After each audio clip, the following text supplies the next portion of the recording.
சத்திருக்கிறோம். சங்கீதம் 139:9.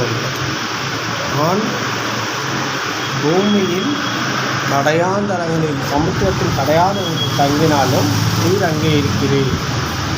உமது வலது கரம் என்னை பிடிக்கும்.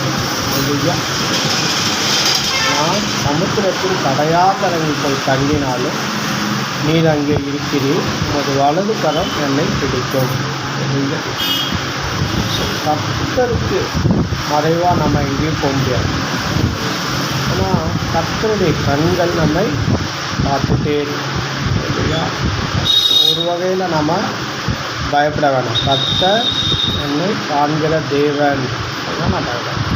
ஆனால் தாவீது என்ன சொல்கிறாருன்னா, சமுத்திரத்தின் கடையானல போனால் கூட உங்களுடைய கண்களுக்கு மறைவாக போனால் கூட உமது கரம் என்னை பிடிக்கிறது. வலது கரம் என்னை பிடித்து வெளியா தேவன் நம்மை பாதுகாக்கிற தேவனாய், தேவன் நம்மை அவருடைய வலது கரத்தினால் பிடிக்கிற தேவனாய்.